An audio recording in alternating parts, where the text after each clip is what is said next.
la segunda carta del apóstol Pablo a Timoteo, el capítulo 4, y vamos a estar meditando desde el verso 19 al 22. Ahí se encuentra la palabra del Señor para esta mañana, para nuestra meditación. Estamos finalizando esta serie de las epístolas pastorales.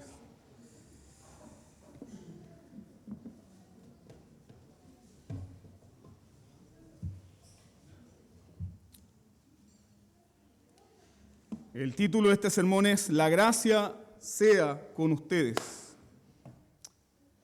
Dice así la santa palabra del Señor.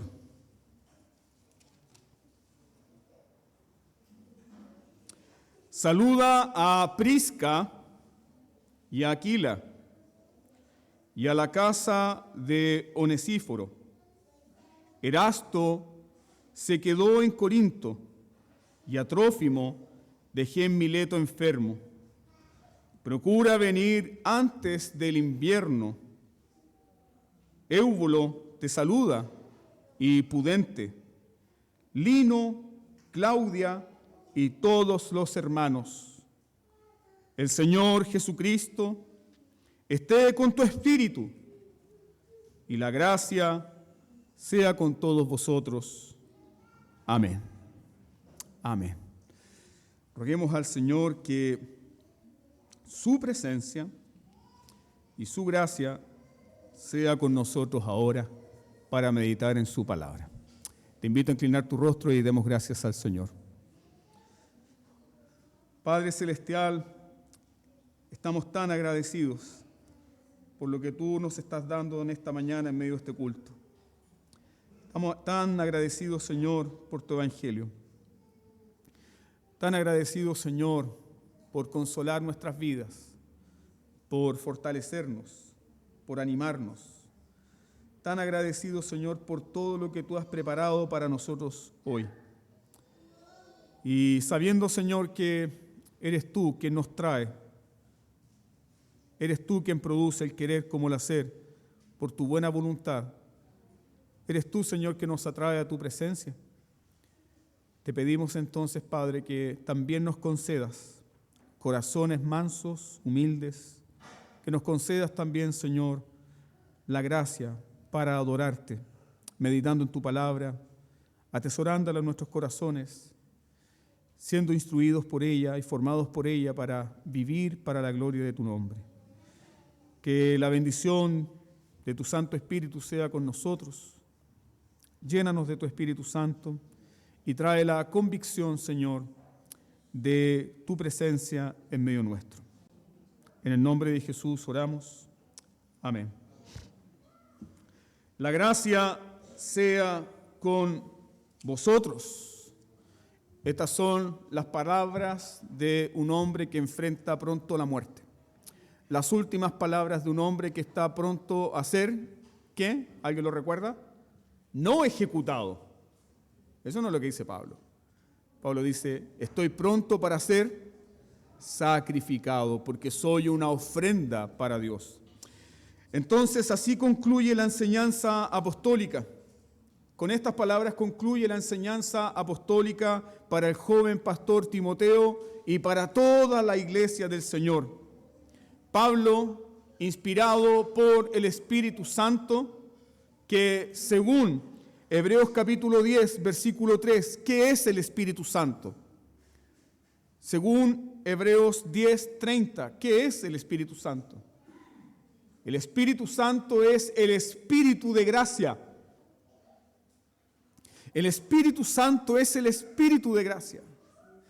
Toda la gracia que se nos comunica viene por medio y a través del Espíritu Santo. Toda la gracia de Cristo, la gracia que se nos fue dada antes de la fundación del mundo, en Jesucristo, viene a nosotros, es una realidad, nos sustenta, nos anima y nos fortalece por el bendito Espíritu Santo, que es Espíritu de gracia. Él es el Espíritu de gracia. Por lo tanto, como el Espíritu Santo es el Espíritu de gracia, ¿cómo el apóstol Pablo comenzó esta carta? Nosotros creemos que los santos agiógrafos, los santos escritores del Nuevo Testamento, fueron inspirados por el Espíritu Santo. Y si el Espíritu Santo es el Espíritu de gracia, ¿cómo comenzó esta segunda carta Pablo? Tú puedes ver capítulo 1, versículo 2. Pablo desea la gracia de Dios para Timoteo. Tú vas al capítulo 2, versículo 1, Pablo, inspirado por el Espíritu Santo, le dice a Timoteo: hijo mío, Timoteo, esfuérzate en la gracia que es en Cristo Jesús. Ya nosotros podemos entender que el Espíritu Santo es el fiel maestro de la iglesia que nos enseña a depender ¿de quién? De Cristo Jesús. Él nos aplica el Evangelio por medio de su gracia bendita. Entonces comienza esta segunda carta con un deseo por la gracia de Dios. ¿Y cómo termina esta carta? Esta carta concluye encomendando a Timoteo y a la iglesia a la gracia de Dios. ¿Por qué concluye así? Te puedes preguntar. Porque lo único que sostendrá la vida del cristiano en todo su caminar, en todo tiempo, será la gracia de Dios. La gracia de Dios sostendrá la vida del cristiano en todo tiempo. Por la gracia de Dios fuimos escogidos cuando éramos enemigos de Dios. La elección es por gracia. Fuiste escogido por Dios solamente por su pura gracia. Por la gracia de Dios fuiste escogido cuando tú eras un aborrecedor de Dios y un amador de lo malo. La gracia de Dios nos escogió cuando éramos enemigos de Dios. La gracia de Dios nos escogió cuando estábamos muertos en delitos y en pecados. La gracia de Dios, amados hermanos, nos dio un nuevo corazón para amar a Dios y servir a Dios. Es la gracia de Dios la que nos da corazones para deleitarnos en Dios y gozar de Él para siempre. La gracia de Dios nos enseña el arrepentimiento y la fe. La gracia de Dios nos santifica. La gracia de Dios nos hace perseverar. La gracia de Dios te da testimonio a tu espíritu ¿de qué? Que eres hijo de Dios. Porque no es por obras. Y cada vez que Pablo habla de la obra de la bendita gracia, siempre Pablo la pone en este contexto. Los deméritos del hombre. La incapacidad del hombre. La mortalidad espiritual del hombre. La rebelión del hombre. El pecado del hombre. Las faltas del hombre. Las debilidades del hombre. La falla del hombre. El odio que el hombre tiene hacia Dios y hacia su palabra. Sin la gracia no hay salvación posible. Por eso, amados hermanos, la gracia no es un don inmerecido. Cuando hablamos de un don inmerecido, debemos pensar simplemente en que es algo que recibimos sin ningún tipo de mérito, ya sea positivo o negativo. Pero la gracia de Dios es un don antimerecido, porque estábamos llenos de méritos. Teníamos en nuestra cuenta de pecado saldo en contra. Éramos enemigos de Dios, rebeldes contra Dios, le odiábamos. Y Dios manifestó su gracia.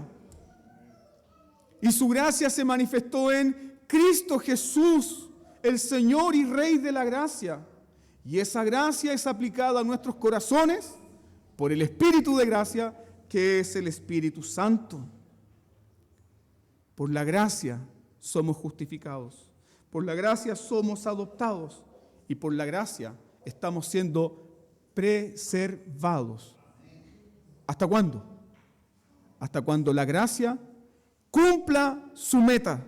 Hasta cuando la gracia cumpla su objetivo final. ¿Cuál es el objetivo final de la gracia? Efesios capítulo 1, versículo 14. Para que estemos delante de Él para alabanza de la gloria de su gracia. ¿Por qué? Porque fuimos salvados, redimidos por la sangre de Cristo. El fin de la gracia es presentarnos delante de Dios. ¿Triunfará la gracia? ¿Triunfará la gracia? ¿Podrá cumplir la gracia de Dios? Eso es lo que Pablo está pensando al momento de escribir estas últimas palabras. ¿Y qué hace el apóstol? El apóstol encomienda a sus colaboradores, a la iglesia y a Timoteo a la gracia de Dios. Pongamos nuestra atención en los versículos 19 y 20. En los versículos 19 y 20, Pablo encomienda a los creyentes de Asia y a todos sus colaboradores a lo único que los puede mantener firmes, la gracia de Dios. Y ahí Pablo presenta delante del Señor a Priscila y Aquila y a Onesíforo. Pablo tuvo muchos colaboradores, pero aquí, particularmente en esta carta, recuerda a Priscila, Aquila y a Onesíforo. ¿Quiénes fueron Priscila y Aquila? Un matrimonio que colaboró con Pablo en la plantación de la iglesia de Corinto y también en la iglesia de Éfeso. Eso hicieron Priscila y Aquila. ¿Qué más hicieron Priscila y Aquila? Ellos estuvieron dispuestos a exponer sus vidas para ayudar al apóstol Pablo cuando Pablo estaba levantando una iglesia en Roma. Es decir, no solamente fueron colaboradores en Corinto, Éfeso, sino que también fueron colaboradores activamente en el lugar más peligroso del mundo para ser cristiano. ¿Dónde? En Roma. ¿Quién hace eso? La gracia de Dios. La gracia de Dios. Luego Pablo menciona a Onesíforo, este fiel siervo del Señor, que nosotros predicamos de esto el año pasado, justamente en la elección de diáconos. Onesíforo, un fiel siervo del Señor que ayudó a Pablo en Éfeso y que deja Éfeso para viajar a Roma. Y cuando fue a Roma, ¿qué hizo Onesíforo? Onesíforo buscó por todas las cárceles romanas dónde estaba el apóstol. Y cuando lo encontró, ¿qué hizo este siervo de Dios? Consoló al apóstol Pablo. Lo consoló, se preocupó por él. Le visitó, le acompañó en sus cadenas, no se avergonzó de él. Y aquí el apóstol Pablo recuerda la casa de Onesíforo y dice que el Señor tenga misericordia de ellos, pero que también alcancen de su gracia. ¿Qué hizo que este hombre dejara su vida, dejara su familia y se fuera a un lugar muy peligroso? La gracia de Dios. La gracia de Dios, queridos hermanos, cautiva nuestras vidas para servir a Cristo. Luego el apóstol Pablo menciona a Erasto, otro colaborador. ¿Quién era Erasto? Erasto acompañaba a Pablo en su viaje a Roma. ¿Pero qué ocurrió? Se queda en Corinto. Y ahí nosotros nos podemos preguntar, ¿por qué? ¿Por qué se queda en Corinto? Porque deseaba este hombre acompañar a Pablo a Roma, pero para el avance del reino de Dios, ¿qué era lo mejor? Que él se quedara en Corinto. ¿Quién hace eso? La gracia de Dios. La gracia de Dios nos hace humildes a la voluntad de Dios. La gracia de Dios nos hace someternos a sus planes y no poner nuestros propios planes por encima de la palabra de Dios. Erasto entonces se queda en Corinto para servir a la iglesia. Luego menciona Pablo a Trófimo. Trófimo que tenía todo el deseo de acompañar al apóstol Pablo, pero ¿qué nos dice el versículo 20? Trófimo se queda en Mileto, cerca de Éfeso, enfermo. No puede continuar el viaje. Sin embargo, Pablo encomienda a este hermano, a Trófimo, a la gracia de Dios. Luego el versículo 21, Pablo envía saludos de todos los que están sirviendo, ¿dónde? Lea el versículo 21. Pablo envía saludos de todos los que están sirviendo en el peor lugar del mundo para ser cristianos. ¿Dónde es eso? Roma. Los cristianos están siendo perseguidos. Ya había estallado la persecución de Nerón. Nerón está tomando a los cristianos, los está empalando, los está utilizando como antorchas en su jardín. Luego Nerón va a quemar toda la ciudad de Roma y va a culpar a los cristianos. Los cristianos van a ser presentados en el Coliseo para ser devorados por bestias salvajes. Muchos de nuestros hermanos van a morir quemados, triturados, descuartizados, otros decapitados. Era el peor lugar para ser cristiano. Y en medio de este contexto, Pablo registra los saludos de estos fieles hermanos. Los hermanos de Roma también mandan saludos. ¿A quién le están enviando saludos? A los hermanos de Éfeso, donde Timoteo estaba pastoreando la iglesia. Y aquí el apóstol Pablo nombra a 4 hermanos, probablemente muy influyentes e importantes en la iglesia de Roma. El primero es Eubulo, del cual no sabemos nada, en la Biblia no dice nada, pero sí sabemos que es un fiel creyente, un colaborador de Pablo. Después aparece Pudente o Prudente, y luego tenemos a un matrimonio, Lino y Claudia. Lino y Claudia.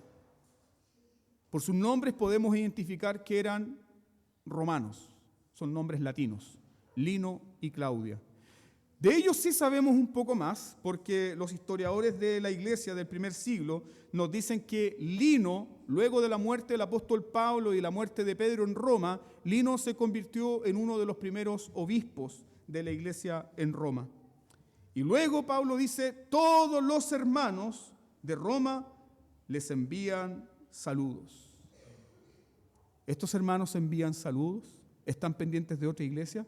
Porque la gracia de Dios también los está sosteniendo a ellos. Esa es la razón por la cual Pablo está terminando esta carta con este mensaje. La gracia sea con vosotros. Versículo 22. Ahora, ¿qué hace el apóstol Pablo? Luego de dar los saludos, de presentar a sus colaboradores, Pablo encomienda a Pablo a la gracia al joven pastor Timoteo y a toda la iglesia con una bendición, tanto personal como colectiva. ¿Cuál sería la bendición personal? El Señor Jesucristo esté con tu espíritu. Esa es la bendición personal para Timoteo. ¿Cuál sería la bendición colectiva? Para toda la iglesia. No solamente para la iglesia de Éfeso, sino también ¿para quién? Para nosotros. La gracia sea con todos vosotros. Amén. Y esas son las últimas palabras de Pablo. Y después de esto Pablo cierra sus ojos a este mundo y los abre para encontrarse con el Señor en gloria. ¿Qué le está diciendo el apóstol Pablo a su amado hijo Timoteo al despedirse con estas palabras? La gracia sea con todos vosotros y el Señor Jesucristo esté con tu espíritu, Timoteo. Sin duda que Pablo le está diciendo a su hijo Timoteo, Timoteo, yo no puedo estar contigo. Timoteo, la hora de mi partida ha llegado. Timoteo, yo estoy listo para ser sacrificado. Timoteo, estoy partiendo a la gloria. Ya no puedo acompañarte más. Ya no tendré la dicha de ver tus lágrimas. Ya no tendré la dicha de abrazarte, Timoteo, si es que te logro ver en el invierno. Timoteo, yo no podré estar contigo, pero el Señor Jesucristo esté con tu espíritu. Mira el corazón de Pablo. Yo, Timoteo, no puedo estar contigo, pero el Señor Jesucristo esté con tu espíritu. Y esa es una bendición tan grande, hermanos. Porque al decir el Señor Jesucristo esté con tu espíritu, está hablando de toda la realidad del hombre. El apóstol Pablo desea que Timoteo experimente la presencia consciente y real de Cristo Jesús en su vida. Así como él la ha experimentado, ¿dónde? En la propia cárcel. Ya lo recuerda lo que predicó Percy el domingo pasado. El Señor estuvo conmigo. El Señor estuvo conmigo. Timoteo, yo no puedo estar contigo, pero el Señor ha prometido estar con nosotros hasta la consumación de los tiempos. ¿Recuerda la bendición final de Cristo Jesús? Toda autoridad me es dada en los cielos y en la tierra. Por lo tanto, hagan discípulos a todas las naciones, enseñando todas las cosas que yo les he dicho, bautizándolos en el nombre del Padre, del Hijo y del Espíritu Santo. Y luego nuestro Señor dice en Mateo 28, porque yo estoy con ustedes hasta el fin de los tiempos. Hermanos, la vida cristiana, la vida de iglesia, nuestra hermandad cristiana, nuestra comunión cristiana es sostenida, mantenida por la presencia de nuestro Señor Jesús. La presencia de Dios, la presencia de Cristo. Pablo le está diciendo a Timoteo, su presencia, Timoteo, te sostendrá. Deseo que la presencia del Señor te consuele. Deseo que la presencia del Señor te fortalezca como a mí me ha fortalecido en esta prisión. Así también la presencia del Señor estará con toda la iglesia. Estará con toda la iglesia, fortaleciendo a la iglesia a través de su gracia. Y esa es la razón por la cual en esta bendición están unidas estas dos cosas. La presencia de Dios y la gracia del Señor. La presencia de Dios y la gracia del Señor. Cuando el Señor está presente en medio de su pueblo, hay perdón de pecados, hay restauración de vida, hay fortaleza, hay restitución. Eso, hermanos, es lo que nosotros debemos anhelar, tal cual lo anhela el apóstol Pablo. El Señor Jesucristo esté con tu espíritu y la gracia sea con todos vosotros. La presencia del Señor y su gracia encomienda el apóstol Pablo a Timoteo. ¿Por qué? Porque solo la presencia del Señor y la gracia del Señor son suficientes. Son suficientes para toda la vida cristiana. Hermano mío, escúchame por favor. La gracia de Dios y la presencia del Señor fueron suficientes para Pablo. ¿Cuándo? Cuando estaba preso. La presencia del Señor lo fortaleció, la presencia del Señor lo guardó, la presencia del Señor, hermano mío, y su gracia es mejor que la vida. Eso dice el Salmo 63, versículo 3. Mejor es tu misericordia que la vida. Mis labios te alabarán. Y justamente en ese salmo, David está en el desierto y dice, Dios mío, eres tú. Mi alma tiene sed, mi carne te anhela en tierra sedienta y árida donde no hay agua. Para experimentar tu presencia, así como la he experimentado, ¿dónde? En el santuario. ¿Qué está diciendo David? La misma presencia que estaba en el santuario es la presencia que me acompaña en el desierto, en la aflicción, en los sufrimientos. Por eso David dice, es mejor tu misericordia que la vida. Es mejor tu gracia que un reino, es mejor tu gracia que un trono, es mejor tu gracia que un buen pasar, es mejor tu gracia, Señor, que cualquier bien terreno. Tu gracia es mejor. Tu misericordia es mejor.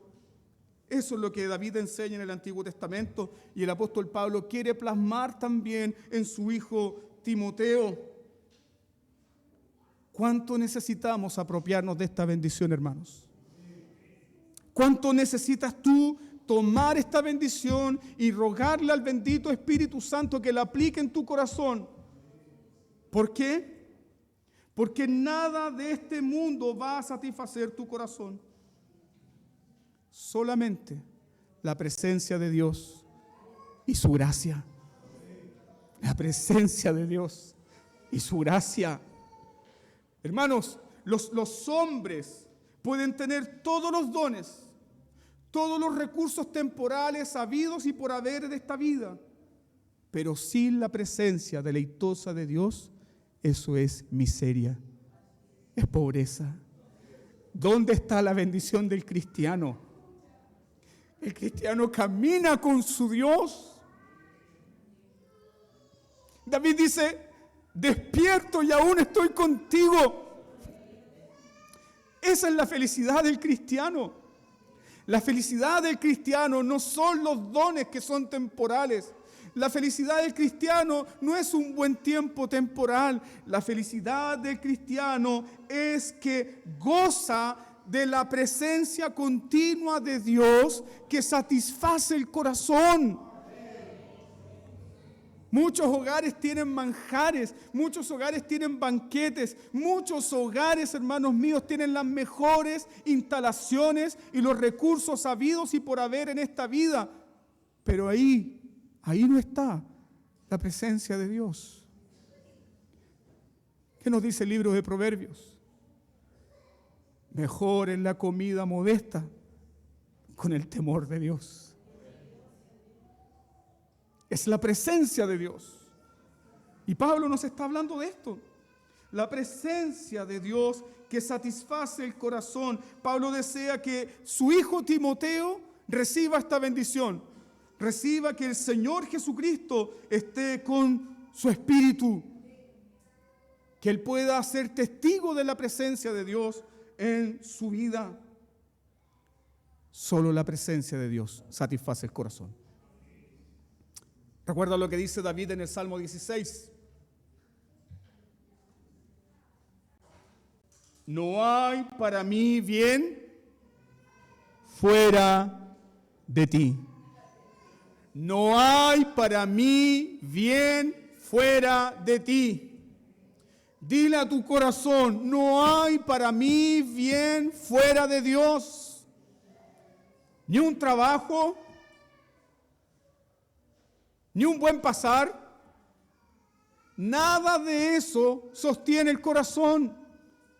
No hay para mí bien fuera de ti.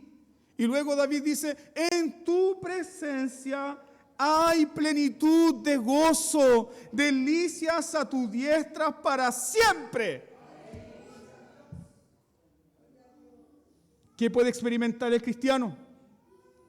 El cristiano puede experimentar la presencia de Dios y el gozo de Dios en la cárcel. El cristiano puede experimentar la presencia de Dios y el gozo de Dios y la presencia deleitosa de Dios en cualquier circunstancia, donde no llega el médico, donde no llega el amigo, donde no llega el recurso, donde no llega la ayuda, donde no llega el hermano. Ahí está la presencia de Dios. Eso es lo que experimenta el cristiano.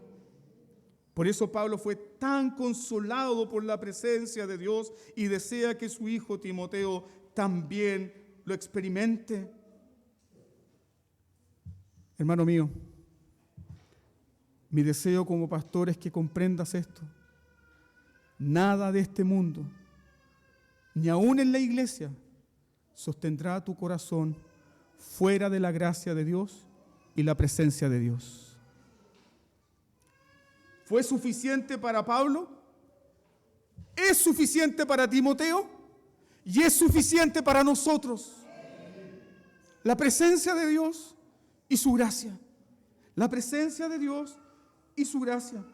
Que el Señor esté con tu espíritu y la gracia sea con ustedes. Es una bendición que no puedes pasar por alto.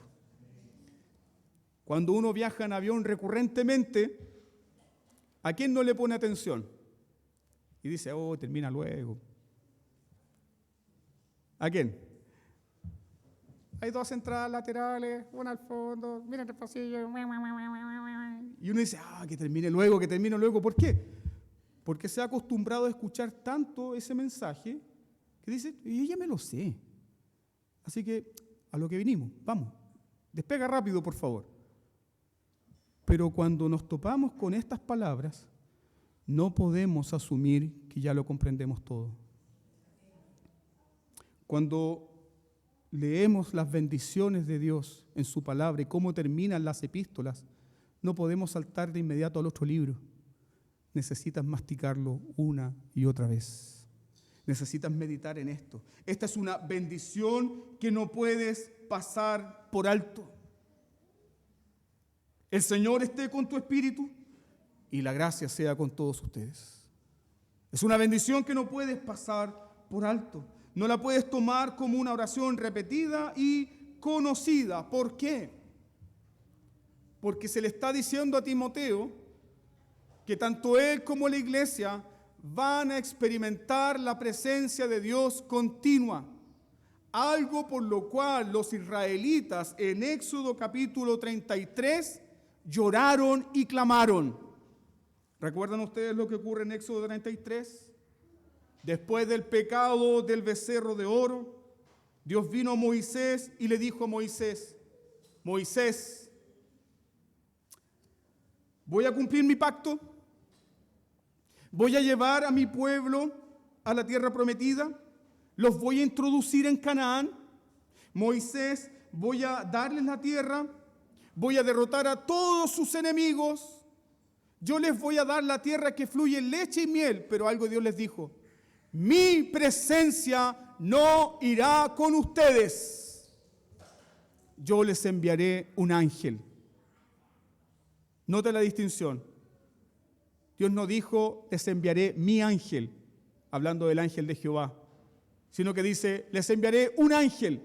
Un ángel los va a introducir a la tierra de Canaán, todos sus enemigos van a ser destruidos, todas sus necesidades van a ser cubiertas, van a tener la tierra que fluye leche y miel, van a ser prosperados, van a ser bendecidos, pero hay algo horrible: mi presencia no estará contigo.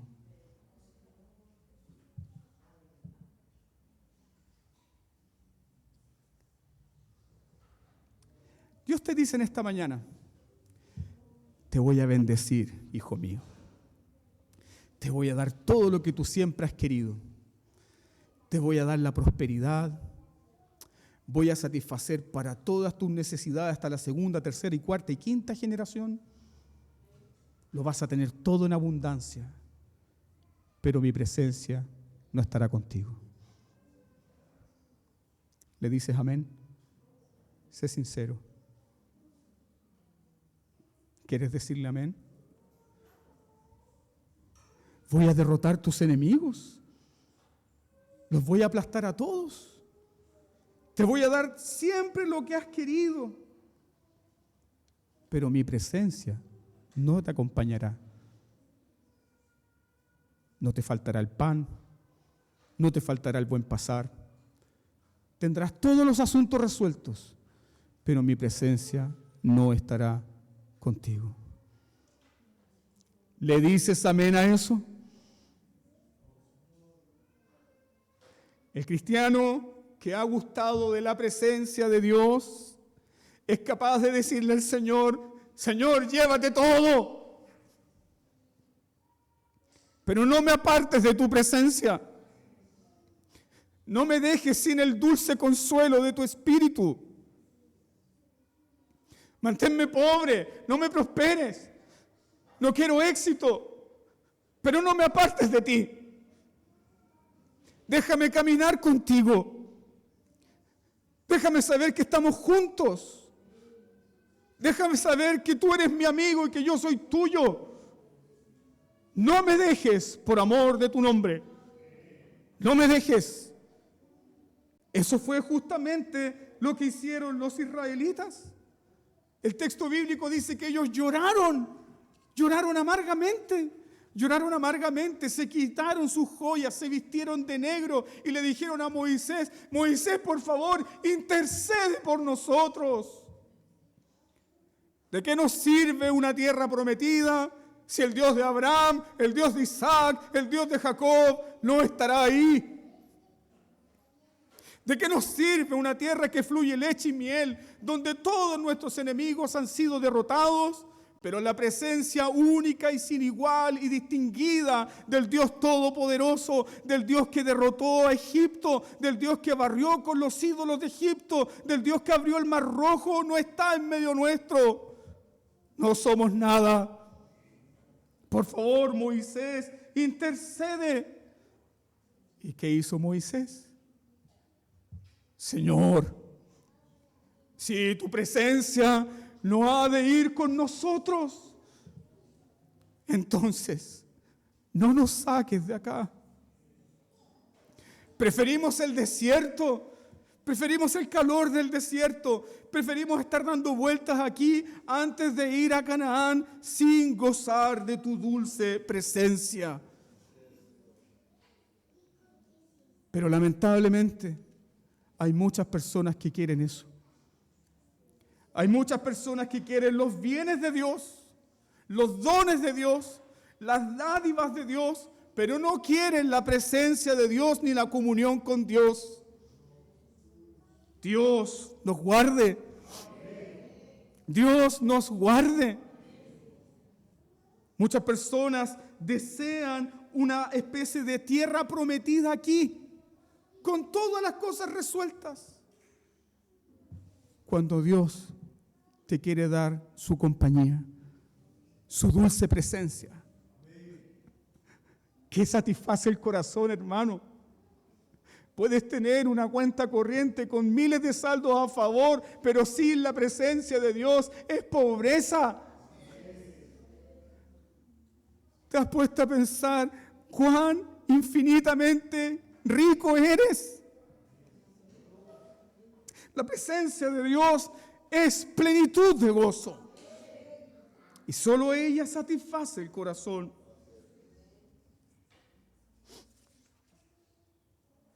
No queremos entonces bienes temporales. Como los israelitas, no deseamos bienes temporales, deseamos la dulce presencia de Dios. Porque ¿cuál fue lo que Dios le prometió a Moisés? Mi presencia irá contigo. ¿Y cuál fue la promesa? Y te dará descanso. ¿No es eso lo que experimentas cuando te reúnes con el pueblo de Dios? Llegas atribulado, llegas turbado, llegas confundido, llegas de semana de lucha, de prueba, con dudas respecto a la bondad de Dios, pero aquí a través de la presencia de Dios recibes descanso para tu alma. Hermano, algo que va más allá de este edificio, algo que va más allá de la silla, algo que va más allá de lo presencial, es la presencia real de Dios en su pueblo. Mi presencia irá contigo y te dará descanso. ¿Qué le dice Pablo a Timoteo? El Señor Jesucristo esté con tu espíritu, la gracia sea con todos vosotros. Amén. ¿Qué le está diciendo Pablo a Timoteo? Timoteo, lo mejor que te puedo dejar como herencia es que la presencia del Señor te acompañe. Yo ya me voy, Timoteo, pero ahora continúas tú. Pero Timoteo, recuerda, la presencia del Señor estará contigo. Timoteo, la presencia del Señor estará contigo cuando hagas el llamado a la adoración en la iglesia. Cuando llames al pueblo del pacto a adorar, mi presencia estará contigo. Timoteo, cuando guíes al pueblo de Dios a leer las Escrituras públicamente, mi presencia estará contigo dando descanso. Timoteo, cuando prediques la palabra de Dios, mi presencia estará en medio de ustedes. Yo estoy contigo. Timoteo, cuando cierres el culto público y cuando levantes las manos para despedir a mi pueblo, mi presencia irá con ellos. ¿Lo crees? Hermanos, ¿cuánto necesitamos ser convencidos de la presencia real de Dios en medio nuestro?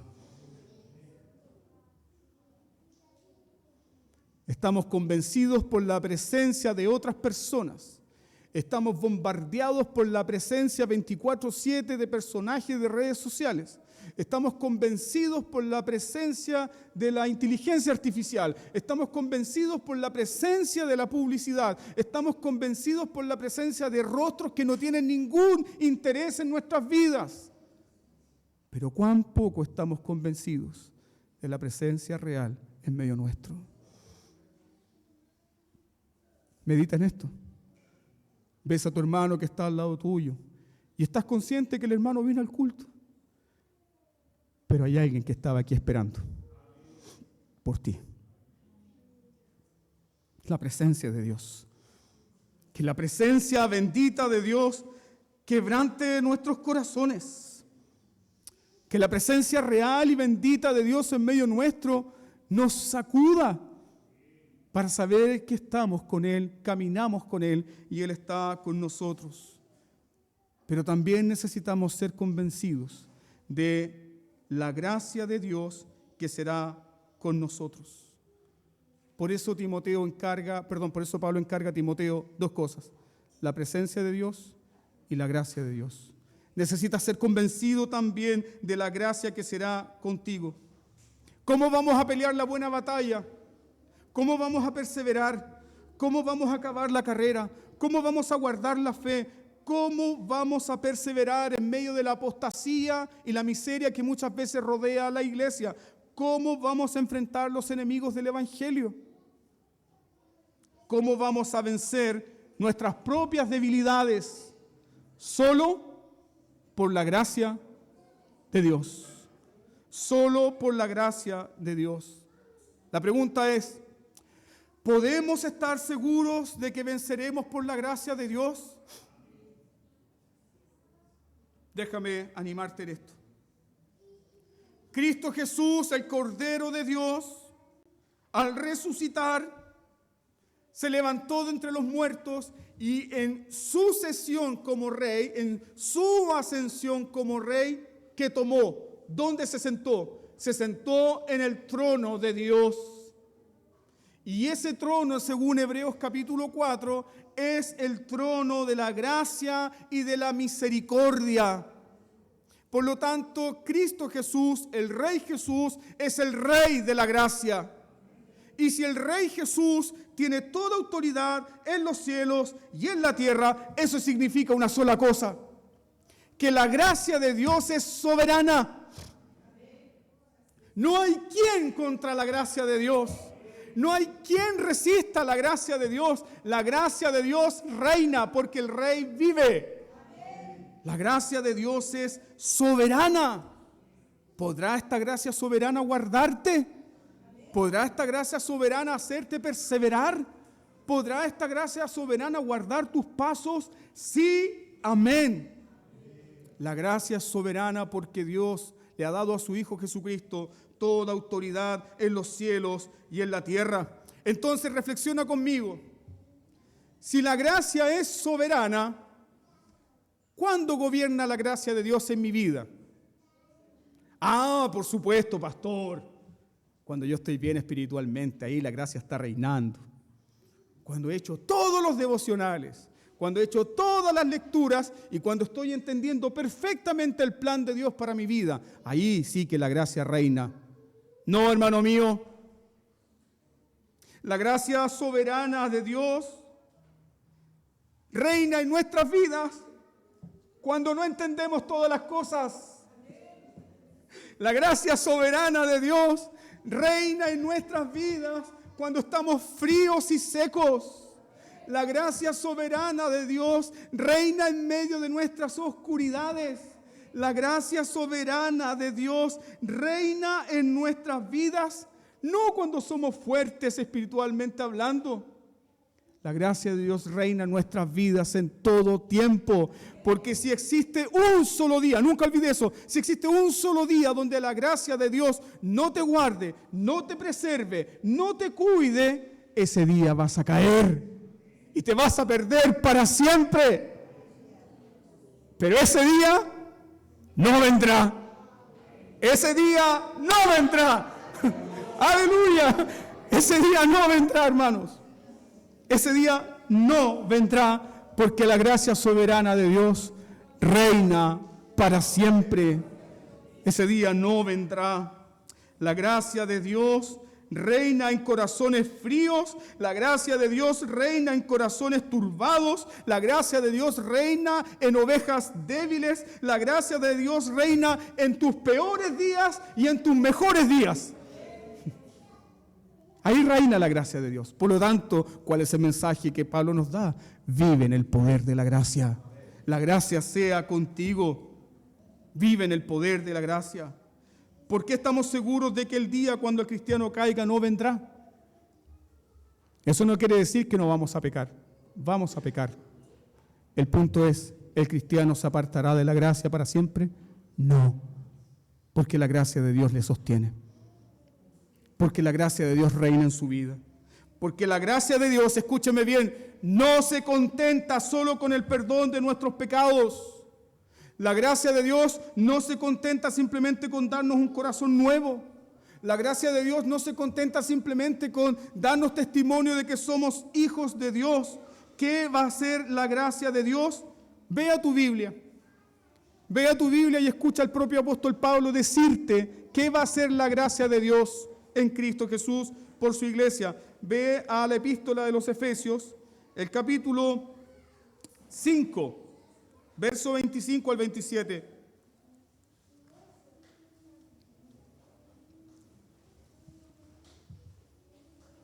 ¿Qué va a ser la gracia de Dios? ¿Qué va a ser la gracia de Cristo? Efesios 5, 25 en adelante dice: Cristo amó a la iglesia y se entregó a sí mismo por ella. ¿Qué va a ser la gracia? La gracia va a santificar la iglesia. La iglesia va a ser purificada por la gracia, por el lavamiento del agua y de la palabra. La gracia va a presentar a la iglesia como una iglesia limpia, gloriosa, sin mancha, sin arruga, ni cosa semejante. Porque la gracia triunfará. La gracia triunfará. ¿Cuál es el fin de la gracia? Presentarnos limpios y sin manchas, perfectos, delante del trono de Dios, una vez y para siempre. Esa es la meta de la iglesia, pero aquí yo hablo esta mañana a ovejas débiles. ¿Cuál es la meta de toda oveja débil del rebaño? La misma, porque la gracia de Dios le guarda, la gracia de Dios le sustenta. Así que si tú eres una oveja débil del rebaño de Cristo, regocíjate porque la gracia de Dios no fallará. Regocíjate porque la gracia de Dios no fallará. Meditemos finalmente por qué Pablo encomendó a Timoteo y a toda la iglesia a la gracia de Dios. ¿Qué aprendimos en esta serie de epístolas pastorales? ¿Qué hemos aprendido? En primer lugar, Pablo, al encomendar a la iglesia la gracia de Dios y a su hijo Timoteo, Pablo recordó la apostasía, que es real en la iglesia, ¿no? La apostasía no es algo que sucede fuera de la iglesia, la apostasía es algo que sucede dentro de la iglesia.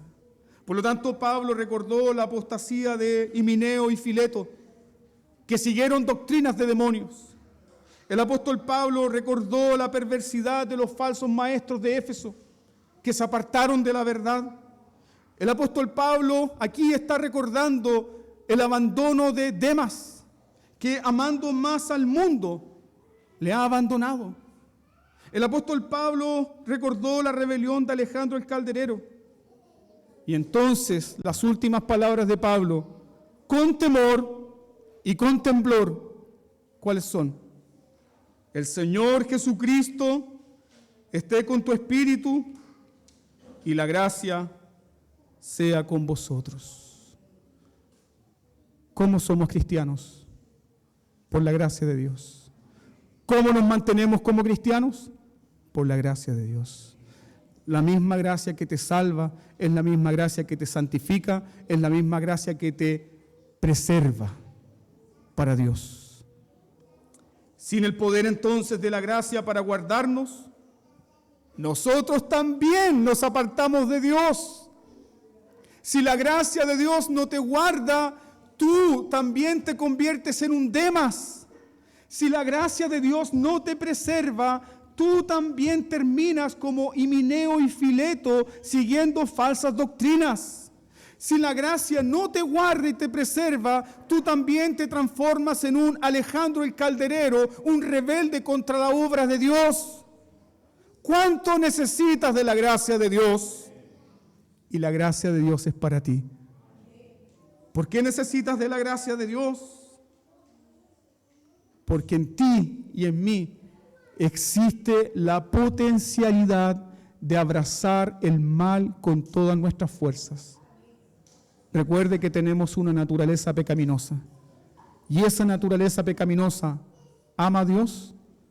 No. Pero cristiano, ¿qué has recibido?